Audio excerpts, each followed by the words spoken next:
अस्सलाम वालेकुम स्टूडेंट्स, हमने 240 लाइंस तक पढ़ लिया था। 240 लाइन तक हमने ये पढ़ा था कि जो सेल्फ्स हैं उनके बारे में हमने पढ़ा था कि उनको क्या क्या ड्यूटीज़ असाइन की गई हैं। तो अब 240 से हम स्टार्ट करते हैं नेक्स्ट।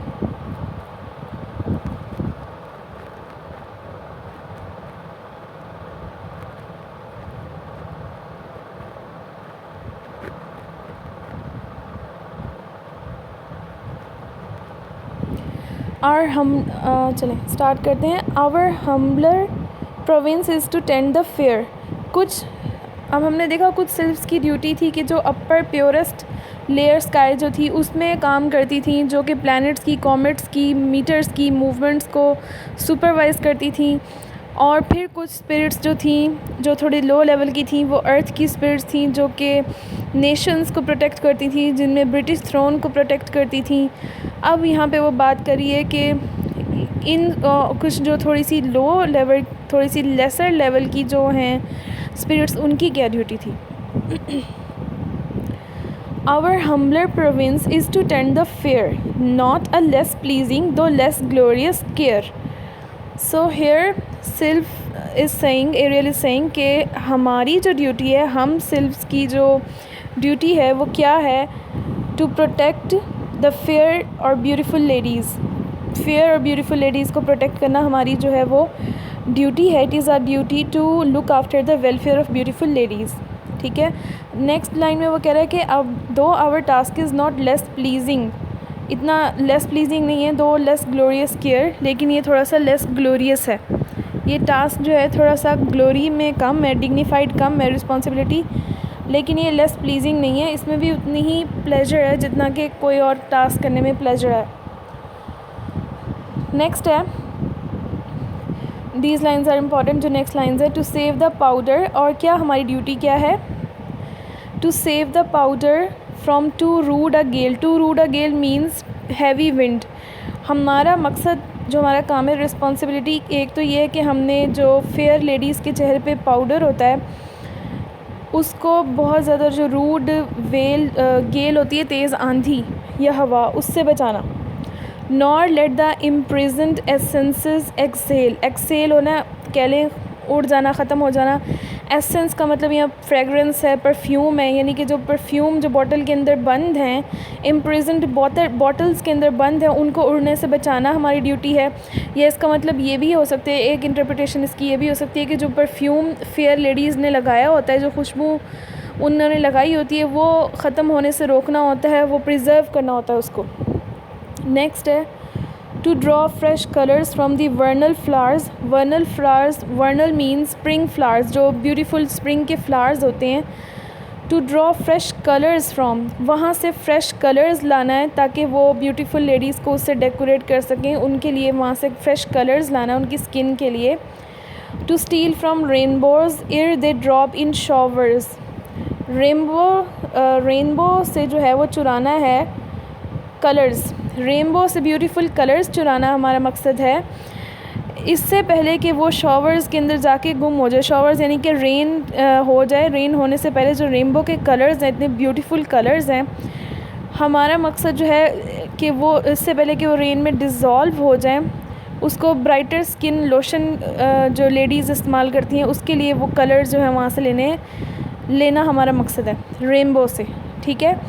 एक मकसद उनका क्या है कि उन्होंने जो बहुत ज़्यादा तेज़ हवा है उससे उनके चेहरे के या बॉडी के पाउडर को उड़ने से बचाना है। दूसरा उनका क्या है कि उन्होंने फ्रेगरेंस या परफ्यूम जो उन्होंने लगाया हुआ है या बोतल में जो पड़ा हुआ है उसको ख़त्म होने से, उड़ने से बचाना। तीसरा उनका कि वो स्प्रिंग के फ्लावर्स जो हैं वहाँ उसका जो फ्रेश कलर है वो प्रिज़र्व करना या वो लेकर आना इन ब्यूटीफुल लेडीज़ के लिए। और उसके बाद वो क्या कह रहा है, a brighter wash to curl their waving hairs. उनके जो बाल हैं, उनके जो वेवी से, यानी कि वेव्स में जो बाल हैं, यानी कि उनके थोड़े थोड़े कर्ली बाल जो हैं उसको एक जो सही तरह से कर्ल करना, वेवी हेयर को सही तरह से कर्ल करना, उसका एक मकसद है, to curl the wavy hair of the ladies. और उसके अलावा क्या टास्क है उनका, assist their blushes. Assist their blushes means to assist the ladies, to help the ladies to blush in a more charming manner, कि वो ज़्यादा charming अच्छे तरीके से ब्लश कर सकें। एंड इंस्पायर देयर एयर्स, यानी कि और इसका और हमारा मकसद क्या है कि हम इन लड़कियों को, इन खूबसूरत जो लेडीज़ हैं, help them to put on airs of coquetry and self importance, कि वो थोड़ी सेल्फ इम्पोर्टेंस शो करें। उनको ऐसी एक्शन सिखाना है, उनको ऐसी अदाएँ सिखाना है, ठीक है, कि वो जो है कि वो इंस्पायर कर सकें लोगों को, ऐसी अदाएँ उनको सिखाना है। उसके अलावा ने often in dreams invention we bestow to change a flounce or add a furbelow, और हम उनके ड्रीम्स में जाके उनको नई नई इन्वेंशन के बारे में बताते हैं। क्या, किस चीज़ की इन्वेंशन के बारे में बताते हैं कि उनको ये स्किल सिखाते हैं to change the design of an ornamental border of a skirt. Flounce means किसी स्कर्ट का बॉर्डर किस तरह से सजा सकती हैं, वो चेंज कर सकती हैं। और to add a new kind of ornamental border to a petticoat. Furbelow मतलब यानी कि कोई नया ऑर्नामेंट, कोई नया जेवर या कोई नई डेकोरेशन जो है, कोई नई कपड़ों को सजाने के लिए जो डेकोरेशन, जो चीज़ यूज़ करते हैं, वो किस तरह से ऐड करनी है। हम ये इन्वेंशंस जो हैं उनके ख्वाब में जाकर जो है उनको बताते हैं। ये इनके जो है वो कुछ इनके ड्यूटीज़ हैं। यहाँ पे सोशल सटायर है, and it also shows, these lines also shows that ladies of that time, ladies of 18th century, are preoccupied with their looks or appearance. They are obsessed with their appearances. वो अपने appearance के बारे में बहुत ज़्यादा obsessed थे कि ज़्यादा जो है वो खूबसूरत लगे, यानी कि उनके लिए अपीयरेंस ही सब कुछ थी, जो ज़ाहिरी खूबसूरती थी वही सब कुछ था। तो ये सोशल सटायर भी है उस दौर की लेडीज़ पर, 18th सेंचुरी की लेडीज़ पर। उसके अलावा जो है ये ह्यूमर भी है इसमें। ह्यूमर इसमें इस तरह से है कि ये बहुत ही जिस तरह से फ़नी वे में उसने बताया हुआ है कि इनके किस तरह से छोटे छोटे ये टास्क हैं कि लेडीज़ को किस तरह से और प्रोटेक्ट करना है, और प्रोटेक्ट भी क्या करना है। ये मॉक एपिक जो है, तो ये मॉक ट्रेडिशन को शो कर रहा है, मॉकरी कर रहा है, पैरोडी कर रहा है एपिक की, जहाँ ये शो कर रहा है कि जहाँ एपिक में कोई बहुत बड़े मैटर्स के बारे में बात हो रही होती थी, यहाँ पे किस बारे में बात हो रही है, प्रोटेक्शन भी हो रही है। तो क्या प्रोटेक्शन हो रही है कि उनका पाउडर बचाना है, ये वो, ठीक है। यहाँ तक क्लियर है। नेक्स्ट लाइन्स देखते हैं।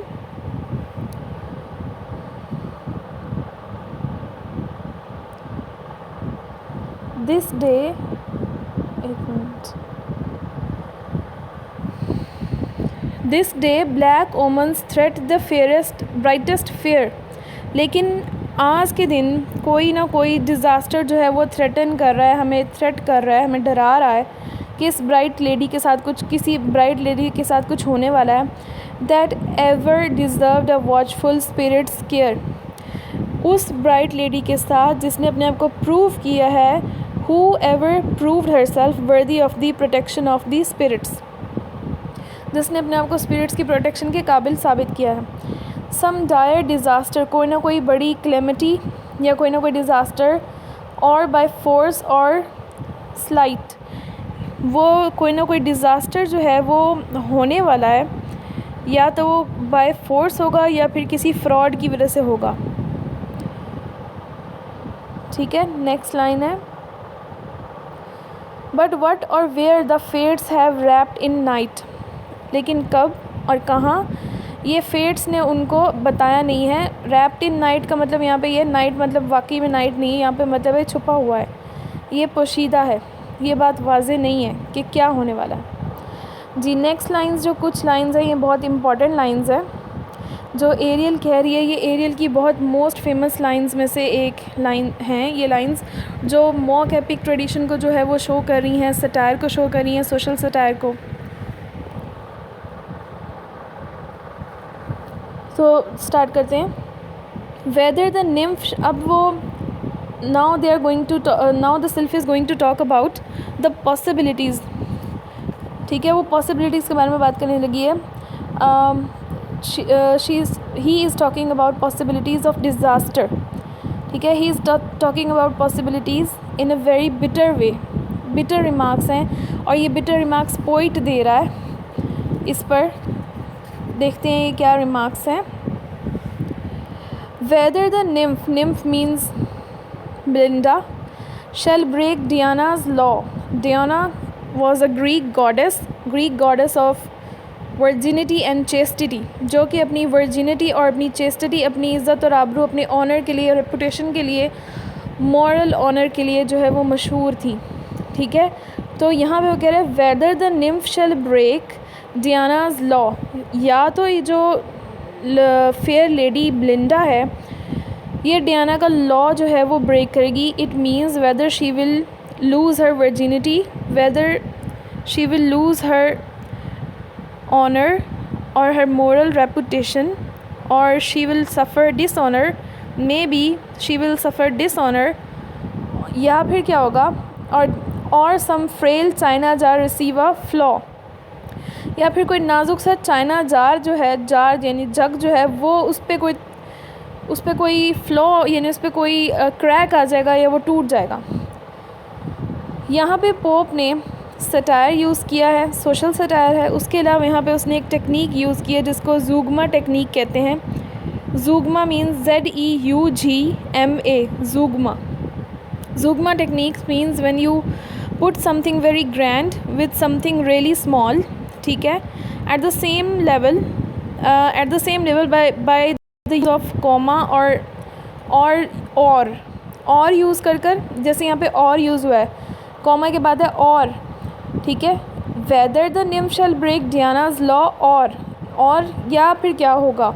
अब ये दोनों यानी लिंक्ड हैं, और बीच में है तो यानी कि ये दोनों लाइंस जो हैं लिंक्ड हैं. लेकिन आप देखें कि एक जगह कितनी बड़ी बात हो रही है कि weather she will lose her virginity, और दूसरी जगह क्या बात हो रही है, वेदर सम चाइना जार में ब्रोक, कोई चाइना जार जो है वो में ब्रेक, कोई टूट जाएगा. तो ये क्या मतलब, इन दोनों का कोई लिंक भी नहीं लग रहा. एक इतनी बड़ी बात को एक इतनी छोटी बात के साथ रख दिया. तो ये आयरॉनिक जॉक्स्टापोजिशन यहाँ पे यूज़ हुई है. जो जॉक्स्टापोजिशन आपने फिगर ऑफ स्पीच पढ़ी है, ज़ूगमा टेक्निक भी यहाँ पे यूज़ हुई है. ज़ूगमा टेक्निक जो मैंने आपको बता दी है वो भी फिगर ऑफ स्पीच है, और जॉक्स्टापोजिशन भी फिगर ऑफ स्पीच है जो कि हमने ऑलरेडी पढ़ी हुई है.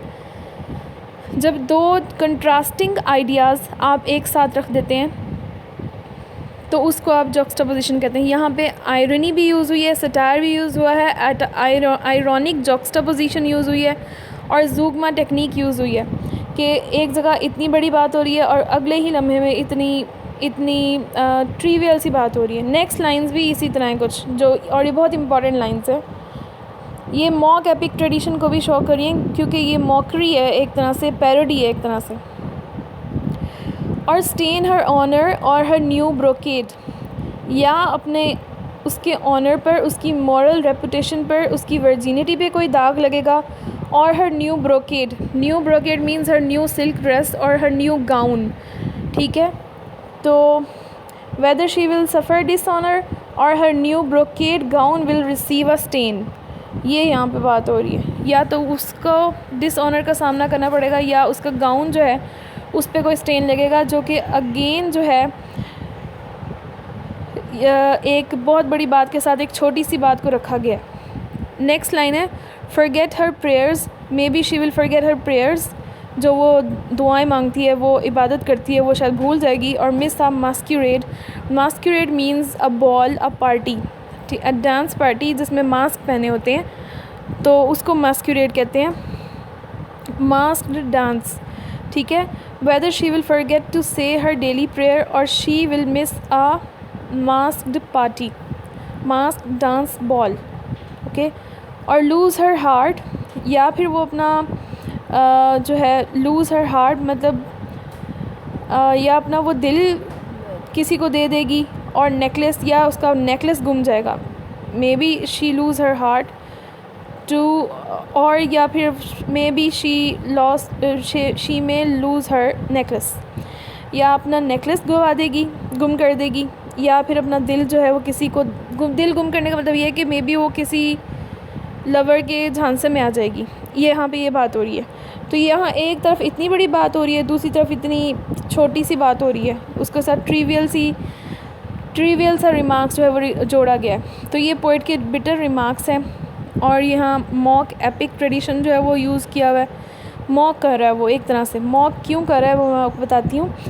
और whether heaven has doomed that Shock must fall, या मे बी हेवन ने ये सोचा हुआ है कि शॉक जो है, शॉक कौन था, पेट डॉग, बिलिंडा का पेट डॉग जो है वो उसको कुछ हो जाएगा, या वो मर जाएगा या फिर उसके साथ कुछ बुरा हो जाएगा। तो इन दीज लाइन्स पोप ने क्या किया है, Pope sylph is talking about possibilities of disaster in a very bitter way, ठीक है। और ये सोशल सटायर है, ये सोशल सटायर यानी समाजी तंज है इसको कह लें। और उसके अलावा यहाँ पे ह्यूमर भी यूज़ हुआ है, ह्यूमर यूज़ हुआ है, ज़ूगमा टेक्निक यूज़ हुई है, आयरॉनिक जॉक्सटापोजिशन है यहाँ पे। और ये मॉक एपिक को शो कर रहा है क्योंकि यहाँ पे इसका कहने का ओवरऑल इन लाइंस का मतलब ये है कि एरिस्टोक्रेटिक सोसाइटी के अंदर जो अमीरों की सोसाइटी होती है, जो upper class high class society के अंदर कुछ बड़ा हो जाना, मॉरल रेपुटेशन का गुम हो जाना, वर्जिनिटी का खो जाना, चेस्टिटी का ख़त्म हो जाना, लॉस ऑफ वर्चू इतना इम्पॉर्टेंट नहीं होता जितना किसी के ड्रेस पर दाग लगना या एक बालों की लट का गुम हो जाना जो है वो मायने रखता है। यानी कि एक अरिस्टोक्रेटिक अमीरों की सोसाइटी में ये बड़ी बात नहीं है कि किसी कोई अपनी वर्जिनिटी लूज़ कर दे, ये ज़्यादा बड़ी बात है कि वो कोई अपनी बालों की लट गुम कर दे। तो ये रेप ऑफ द लॉक जो मतलब मॉक एपिक है, ये लाइंस जो हैं वो मॉक एपिक को शो कर रही हैं कि एक मॉक एपिक है, ये लाइंस जो हैं वो शो कर रही हैं। नेक्स्ट है, haste then ye spirits to your charge repair the fluttering fan to Zephyretta's care. अच्छा, वो यहाँ पे कह रहा है, अपनी स्पिरिट्स को कह रहा है जल्दी करो, टू योर चार्ज रिपेयर, अपना चार्ज संभालो, फ्लटरिंग फ़ैन बी ज़ाइफ्रिटाज केयर। जो फ्लटरिंग फ़ैन है यानी कि बिलिंडा के जो फ़ैन है उसके पास वो है, जो फ़ैन है उसको वो ज़ाइफ्रिटा जो है एक सिल्फ का नाम है, उसकी ज़िम्मेदारी होगी। The drops to thee Brillante we consign, Brillante we consign, Brillante भी एक सिल्फ का नाम है। और जो ड्रॉप्स है, ड्रॉप्स का मतलब है कि air drops, air drops means आप उसके एयर रिंग्स कह लें, एयर टॉप्स कह लें, इस तरह के वो कानों में जो उसने पहने हुए बालियाँ, झुमके या जो भी उसने पहना हुआ ना, उसको कह रहा है। वो किसकी ज़िम्मेदारी होगी, वो ब्रिलेंटे की ज़िम्मेदारी होगी। And Momentilla let the watch be thine, Momentilla के ज़िम्मे लगाया कि वो बिलिंडा की वॉच की निगरानी करेगी, गार्ड करेगी, प्रोटेक्ट करेगी। Do thou Crispissa tend her favourite lock, Crispissa जो है वो उसकी लॉक ऑफ हेयर की प्रोटेक्शन के लिए है, उसको गार्ड करेगी। Ariel himself shall be the guard of Shock, Ariel जो है वो शॉक की हिफाजत करेगी, शॉक जो कि बेलिंडा का पेट डॉग है। नेक्स्ट लाइन्स हैं,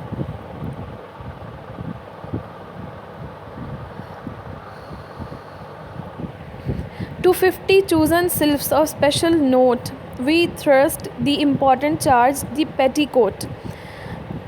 50 chosen sylphs को क्या टास्क दिया गया है कि वो इम्पॉर्टेंट काम करेंगी, बिलिंडा के पेटीकोट की हिफाजत करेंगी, ठीक है। Oft have we known that 7-fold fence to fail, though stiff with hoops and armed with ribs of whale. तो ये जो पेटीकोट है ना, इसके 7 फोल्ड्स होते हैं।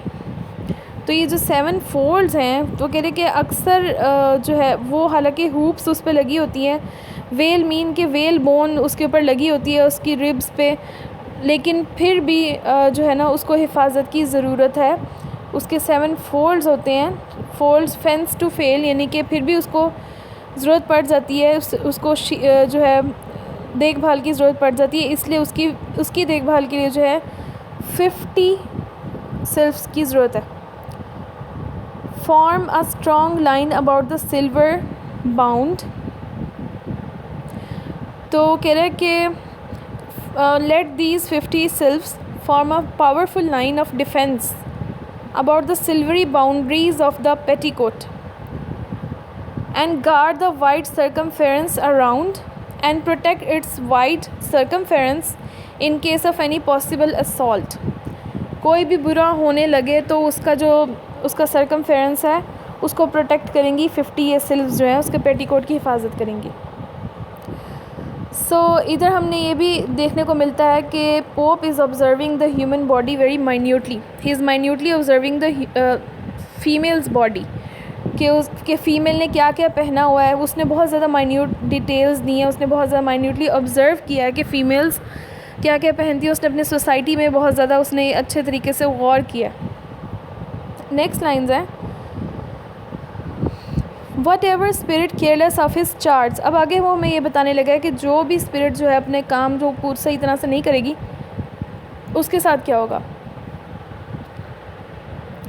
What ever spirit careless of his charge his post neglects or leaves the fair at large. जो भी स्पिरिट केयरलेस होगी अपने काम में और निगलेक्ट करेगी अपने काम को और leaves the fair at large और अपने इस फेयर लेडी को अपने निगलेक्ट करेगी छोड़ देगी अपनी ड्यूटी से भागेगी और उस लेडी को अनप्रोटेक्टेड छोड़ेगी उसके साथ क्या होगा. shall feel sharp vengeance soon overtake his sins.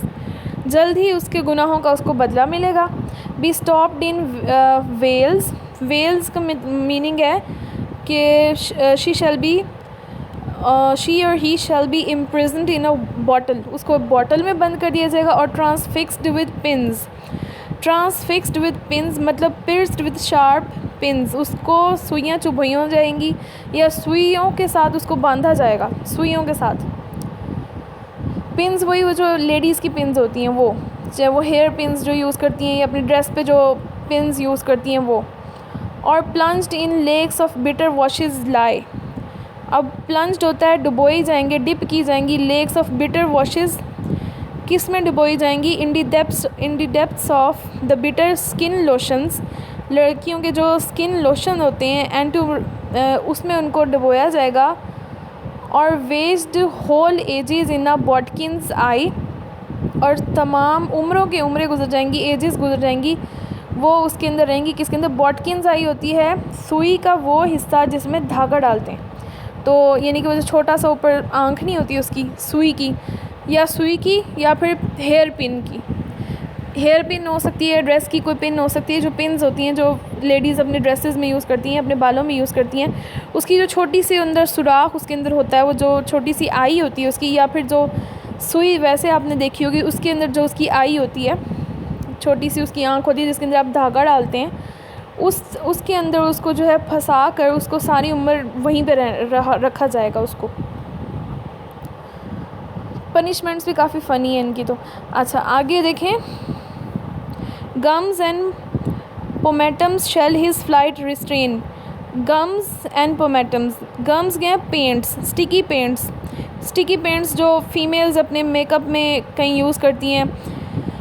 और पोमेटम्स यानी ग्रीस जो कि वो ग्रीस मतलब लिटरल ग्रीस तो नहीं होगी. वो जो ग्रीस टाइप कोई चीज़ होती है जो फीमेल्स अपने बालों को सेट करने के लिए यूज़ करती हैं उसको लगा के इनकी फ़्लाइट को रिस्ट्रेन किया जाएगा. इनको भागने से रोका जाएगा इन स्पिरिट्स को.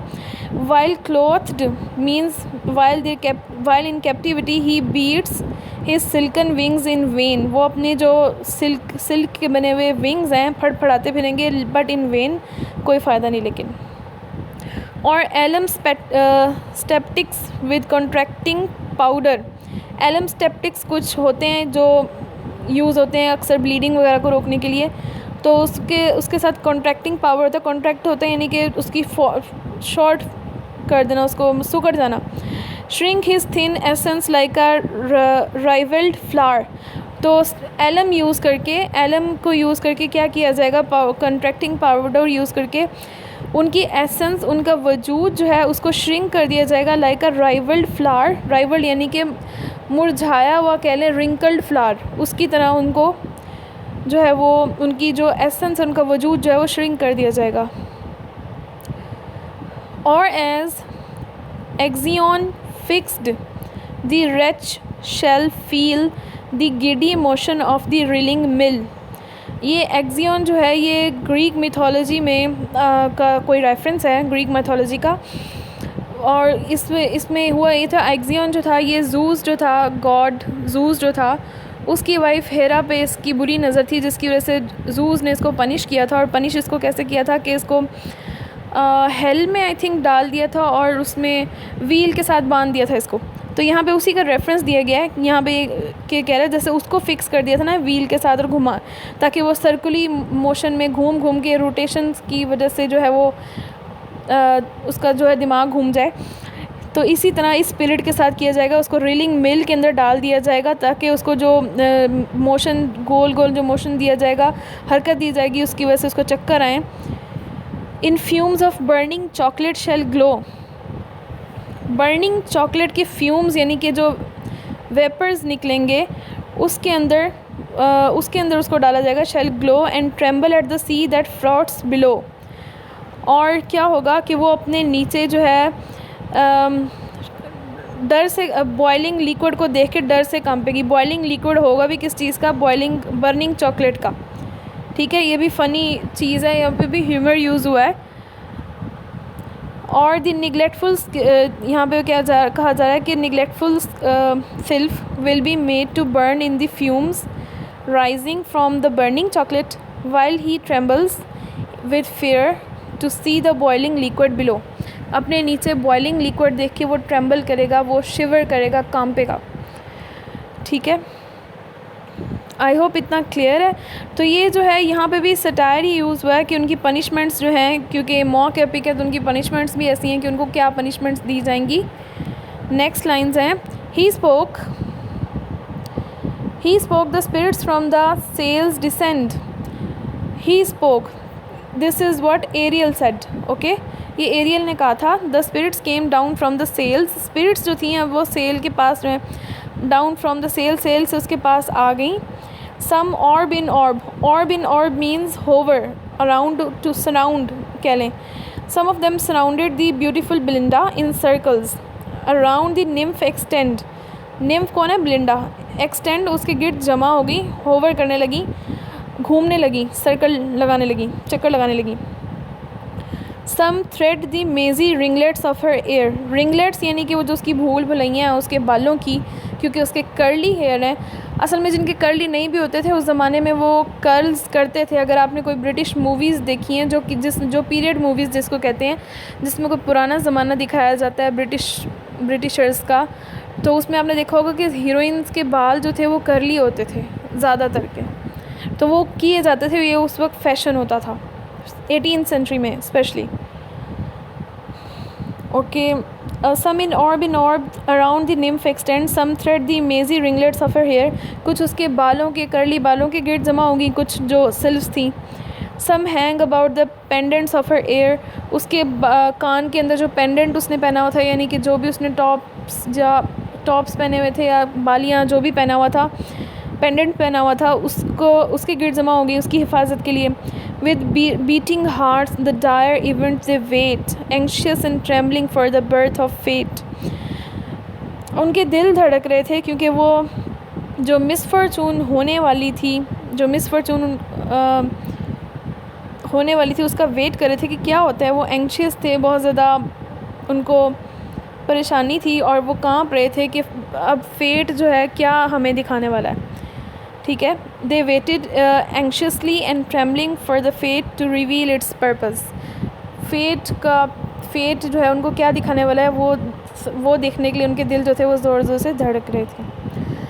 So here ends the second canto of the rape of the lock. हमने सेकंड कैंटो कंप्लीट कर लिया है। अब हम नेक्स्ट जो है वो इंशाल्लाह थर्ड कैंटो पढ़ेंगे। इसको साथ साथ तैयार कर लें, जो इम्पोर्टेंट लाइंस हैं उसको भी साथ साथ तैयार कर लें।